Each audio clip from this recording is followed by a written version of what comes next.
शहर से थोड़ी ही दूरी पर दीनानगर नाम का एक गांव हुआ करता था।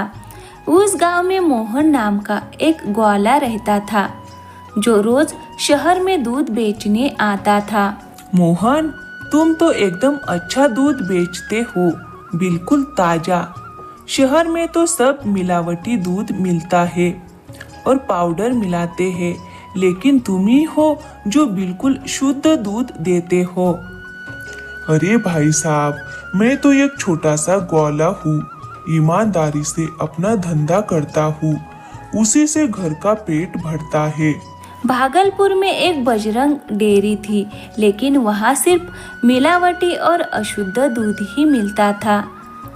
मजबूरी में लोगों को वहीं से दूध, दही, पनीर और बाकी दूध से बनी चीजें खरीदनी पड़ती थी। अरे बजरंग भैया, 1 लीटर दूध देना। बजरंग ने पैकेट निकाल कर दिया। लो, पूरा 1 लीटर है। अरे जरा तौल तो लो, कल भी दूध गर्म करते करते आधा कम हो गया था। पूरा 1 लीटर है, लेना है तो लो, नहीं तो जाओ। बेचारे लोग मजबूरी में वो दूध खरीद लेते और नाराज होकर चले जाते। फिर कुछ दिन ऐसे ही बीते। फिर शहर के लोगों को मोहन दूध वाले के बारे में पता चला और धीरे धीरे लोग उससे दूध लेने लगे।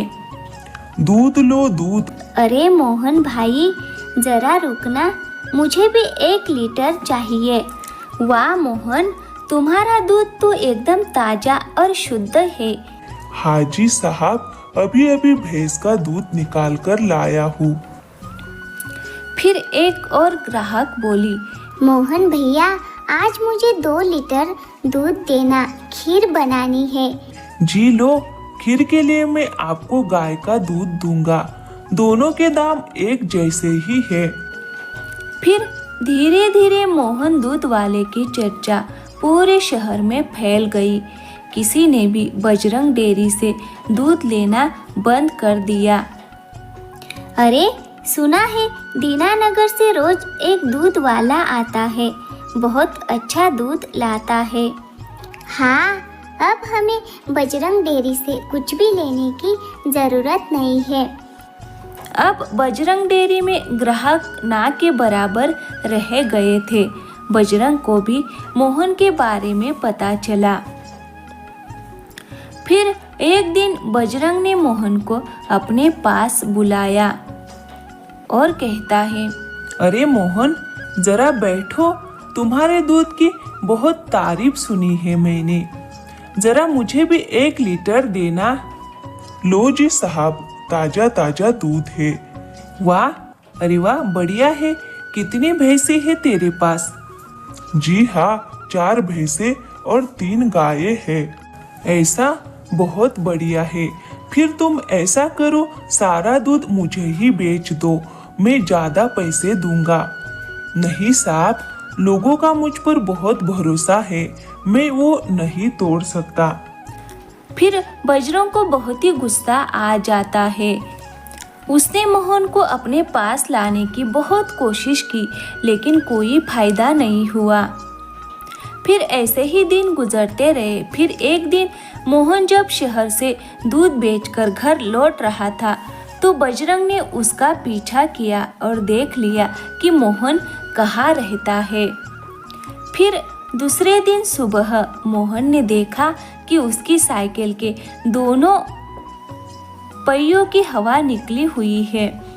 अरे सुनीता, देखो तो, दोनों पहियों के पंक्चर हो गए हैं। अब शहर कैसे जाऊंगा मैं? अरे राम, हे कैसे हुआ? कोई शरारत कर गया होगा। कोई बात नहीं जी, ठीक है, तुम आज शहर मत जाना, अपनी साइकिल ठीक करा कर लेके आ। नहीं सुनीता, ऐसा कैसे चलेगा, मैं पैदल चलकर जाऊंगा। फिर मोहन ने दूध के डिब्बे सिर पर और हाथ में लेकर पैदल ही शहर की ओर चलना शुरू किया।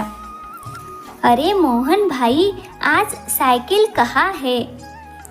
जी वो दीदी आज सुबह ही पंक्चर हो गई। पता नहीं कल शाम तक तो ठीक है, लेकिन किसी बच्चे ने शरारत कर दी होगी। बजरंग ये देखकर हैरान रह गया कि साइकिल पंक्चर करने के बाद भी मोहन दूध बेचने आ गया। उसने तय किया कि अब कुछ और ही करना पड़ेगा। फिर अगली सुबह जब मोहन दूध के डिब्बों में दूध डालने लगा तो देखा कि डिब्बों के नीचे से दूध बह रहा है। किसी ने नीचे छेद कर दिया था। अरे ओ सुनीता, देखो किसी ने डिब्बों में छेद कर दिया है। अरे बाप रे, ये किसने किया होगा जी? मोहन ने कपड़ों से डिब्बे का छेद बंद किया और शहर चला गया।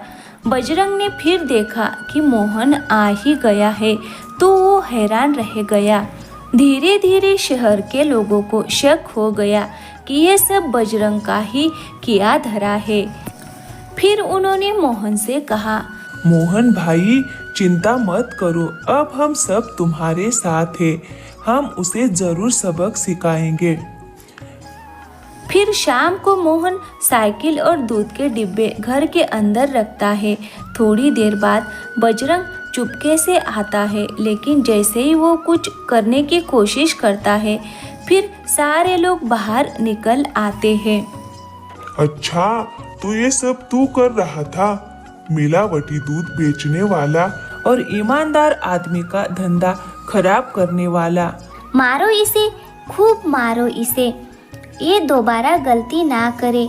नहीं नहीं, मारो मत, प्लीज प्लीज मारो मत मुझे।